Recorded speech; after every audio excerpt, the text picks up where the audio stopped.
Rejection is a nearly unavoidable part of the human condition. At some stage in our lives, we all know the ache of being overlooked, excluded, or abandoned, whether by a romantic interest, a trusted friend, a social circle, or even our own kin. On the surface, the intensity of this pain can seem excessive. Why, after all, does a single unreturned call, an ignored text, or a turned-down offer feel so profound, so visceral, as if a piece of our very being is being ripped out? Standard psychology tends to provide answers centered on self-esteem or personal insecurities, but Carl Gustav Jung delved deeper. According to Jung, the hurt from rejection isn't just about the immediate situation. It connects to something far more ancient, profound, and archetypal within us. When we face rejection, our psyche doesn't merely respond to the current event. It unconsciously re-experiences every past moment when being excluded signified peril, desertion, or a form of emotional annihilation. What we are truly experiencing is the triggering of an ancient wound, the dread of being abandoned, powerless, and unseen, a fear forged in our earliest years when the approval of our guardians was essential for our very existence. This is precisely why rejection stings so acutely. It deconstructs our sense of self, making us feel not merely turned away, but utterly erased.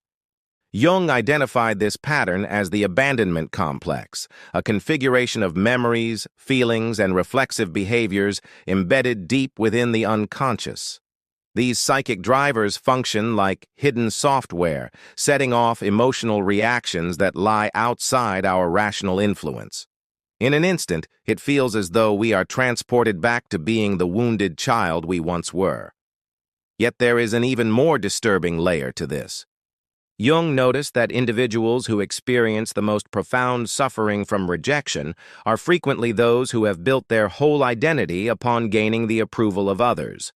They adopt what he termed the dependent persona, a meticulously constructed social facade aimed at appeasing, fitting in, sidestepping confrontation, and guaranteeing affection and validation. When this facade is met with rejection, the impact isn't simply emotional. It strikes at an existential level. The sensation is that their entire being has been nullified, because behind that mask, there was no authentic self, only an unending act. This realization brings us to a crucial insight. Rejection is more than just a conflict between people. It is a reflection that shows us the unhealed areas of our psyche. It compels us to confront the shadow, the parts of ourselves we work to conceal, that we believe are unlovable, that we suspect are the root cause of the rejection. It is in this dark place that the possibility for change exists, for Jung believed that every pain holds an invitation. Rejection, however harsh it may feel, can serve as the catalyst for a deep psychological liberation, provided we are prepared to move through the pain and examine what it truly uncovers. In this video, we will delve into this journey. We will grasp why rejection triggers the abandonment complex, how the dependent persona ensnares us, and why confronting our shadow is the only way to achieve genuine freedom. It is not a simple route, but it is the sole path leading to true individuation, the journey of becoming who we authentically are, free from the need for acceptance. Ultimately, the deepest pain is not caused by others rejecting us, but by the fact that we have already rejected ourselves. Carl Jung noted that the experiences which emotionally shake us the most are not always the most objectively severe, but are instead those that trigger deep-seated unconscious patterns we've carried since our earliest days. Rejection is a primary catalyst for this.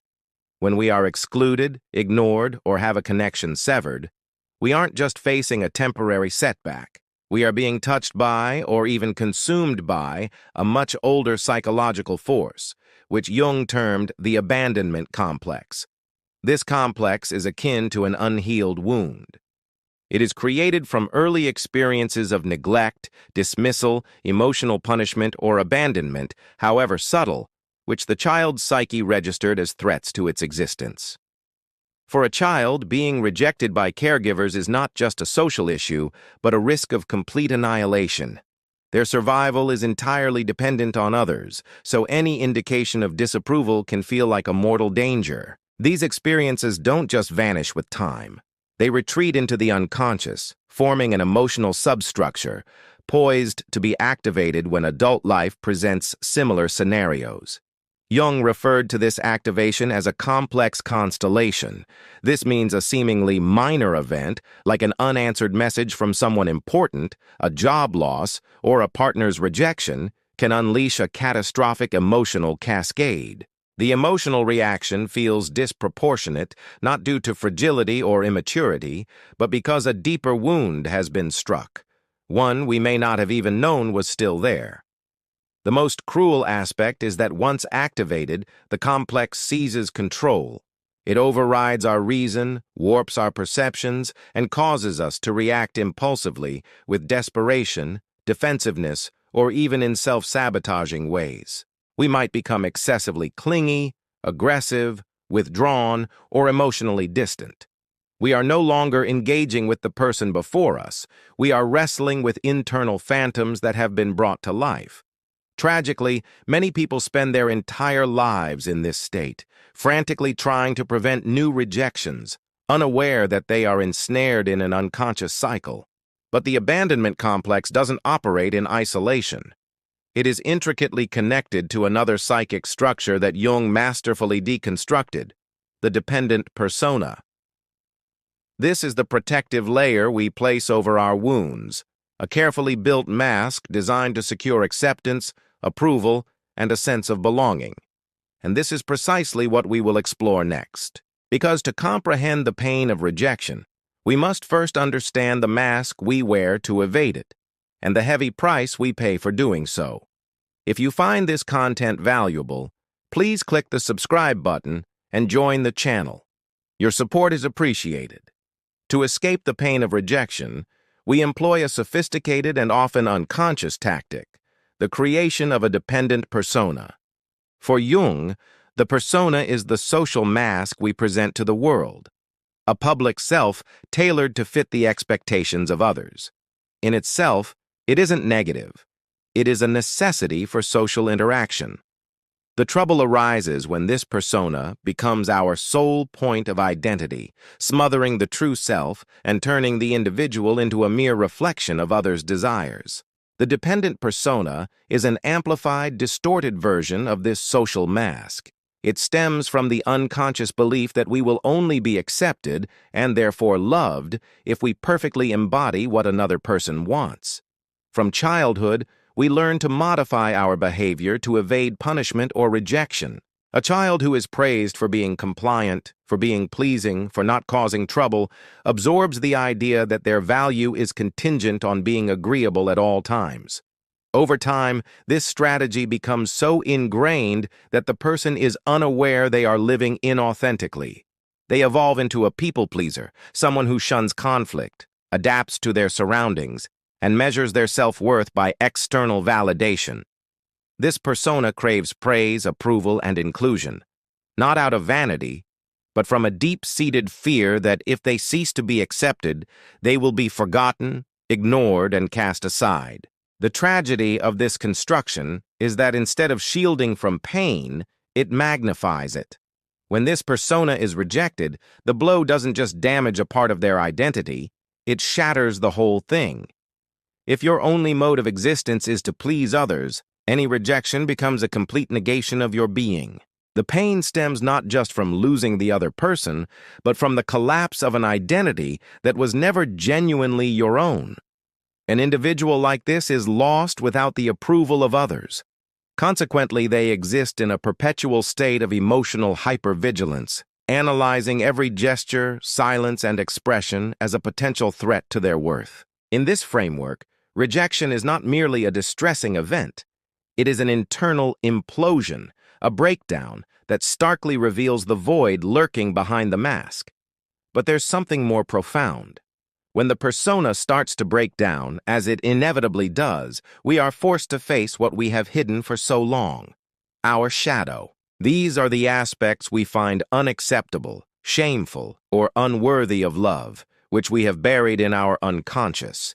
This is the next phase of the journey. Because when rejection shatters the persona, it forces us to confront what was always there, the part of us that has never been seen and perhaps desperately needs to be acknowledged. When the dependent persona begins to fall apart, when rejection rips through the social mask we wear for survival, something deeply unsettling occurs. The shadow comes forth. For Carl Jung, the shadow embodies everything we disown in ourselves, our impulses, emotions, desires, and memories that society, family, and especially we ourselves have deemed unacceptable. It is made up of everything you suppress to gain acceptance, which is precisely why rejection holds such a brutal power. It compels us to face the very things we've spent our lives trying to conceal. The human mind craves explanations for its suffering. When rejected, our initial reaction is not logical but emotional and primal, and the automatic story that emerges is nearly always the same. There's something inherently wrong with me. This thought, like a silent chant, isn't a product of reason. It is an echo from the shadow. When we are rejected, we don't just feel the pain of the loss. We tap into the profound belief that we are fundamentally defective. This is where the suffering deepens. Rejection becomes the evidence, the living proof that our deepest fears about ourselves were true all along, that we are not good enough, that we are unworthy of love, and that we deserve to be abandoned. But these thoughts don't originate from the current situation. They emerge from the shadow, from unresolved wounds, old traumas, and buried emotions. The most troubling part is that the more we deny this shadow, the more powerful it grows. The effort to maintain a flawless image, to always be kind, agreeable, capable, and strong, demands a sacrifice, hiding all the parts of ourselves that don't fit this ideal. However, the psyche cannot be fooled indefinitely.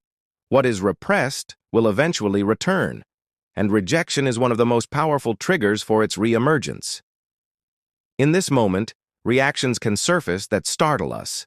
Intense rage, toxic shame, a desire for vengeance, profound self-hatred, and emotional breakdowns. These are not overreactions. They are expressions of the shadow demanding to be seen. Rejection functions like a shattered mirror, reflecting distorted pieces of who we are and forcing us to look at what we've always tried to avoid. But this is the crucial point. The shadow is not the enemy. It is, in reality, a repository of everything you had to abandon in yourself to be loved. Your suppressed anger, your stifled ambition, your unexpressed sadness, your authentic desires, all of this resides in the shadow. When you are rejected, life offers you a brutal but necessary chance to integrate these forgotten parts. Of course, this is not a simple process. It's not enough to just accept the shadow intellectually. You must immerse yourself in the pain, listen to the denied feelings, and understand their origins and why they were hidden. It's a work of emotional archaeology, an intimate confrontation with what terrifies us, but ultimately also sets us free. As Jung stated, what you need most will be found where you least want to look. That is why rejection, as painful as it is, can be the gateway to a psychological rebirth. But to pass through this gate, more than self-awareness is required.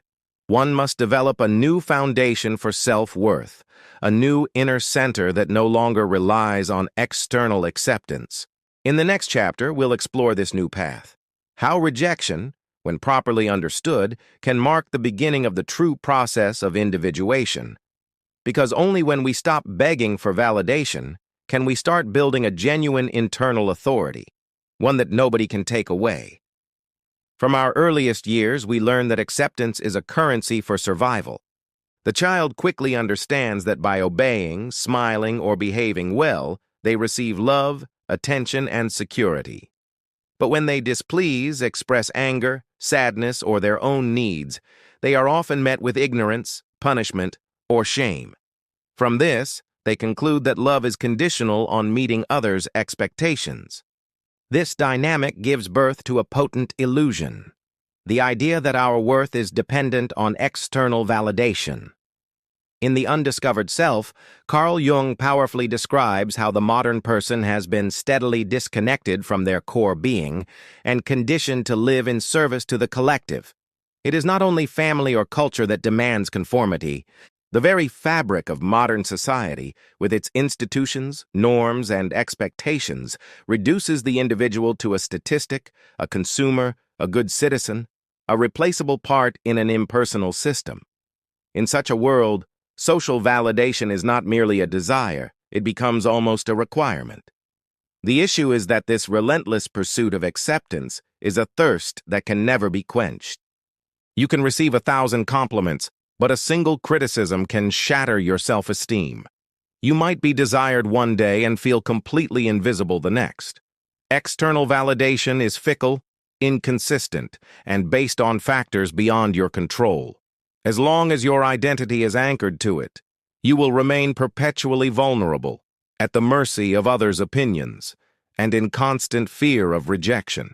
This cycle becomes an unseen prison. The individual tailors their actions, choices, and even feelings to keep receiving approval. They become adept at anticipating what others want to see and learn to mute their most authentic impulses.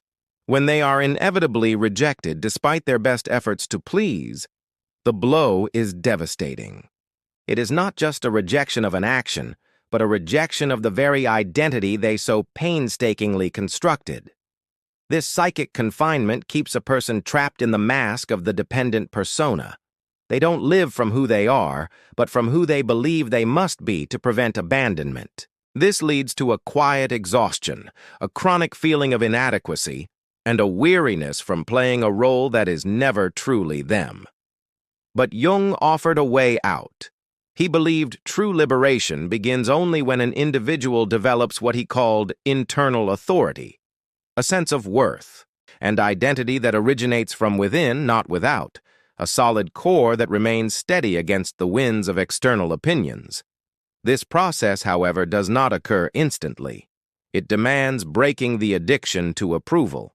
It requires the courage to disappoint, to disagree, and to say no. Most importantly, it requires the willingness to rediscover who you are when nobody is watching.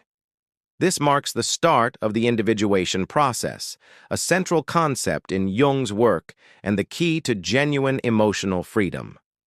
In the next chapter, we will explore this path of inner rebuilding.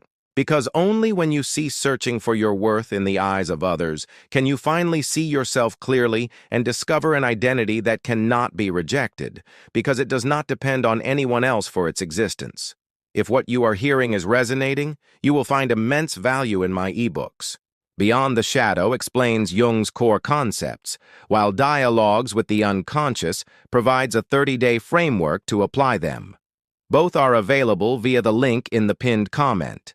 For Jung, the profound pain of rejection is simply a symptom of a more fundamental issue, a disconnection from the self.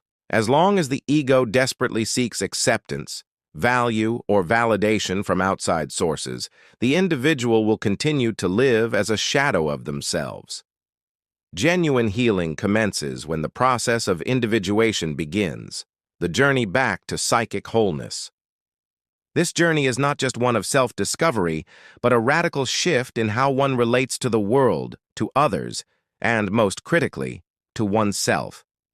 Individuation, as Jung described it, is the ongoing movement toward integrating all aspects of the psyche, the conscious and unconscious, the persona and the shadow, the ego and the self. It is a process that involves confrontation, breakdown, pain, and renewal, and there is no more powerful catalyst for this journey than rejection.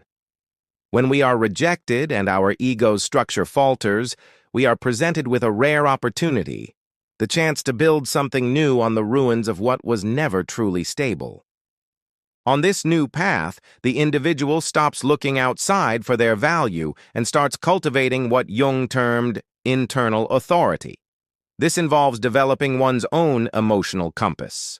It means being able to look at oneself and declare, "Even if no one else chooses me, I will not abandon myself." This authority doesn't come from motivational phrases or positive thinking. It is forged by moving through pain, confronting the shadow, and making the decision to live authentically, even if it means losing the approval of others. This is one of the greatest freedoms a person can attain. By ceasing to beg for approval, the individual becomes psychologically resilient to rejection.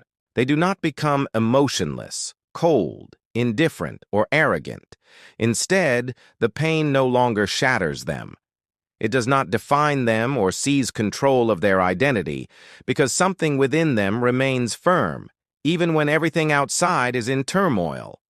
Interestingly, it is in this state of inner solidity that life begins to transform.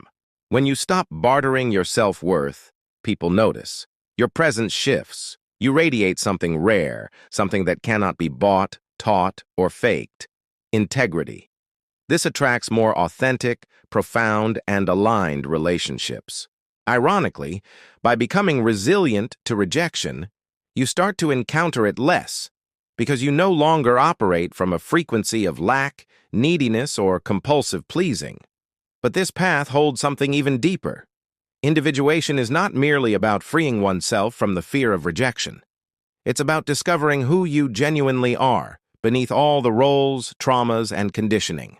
It is as much a spiritual journey as a psychological one. Like any transformative quest, it leads to an inevitable meeting, a reunion with your shadow, no longer as a foe, but as an ally.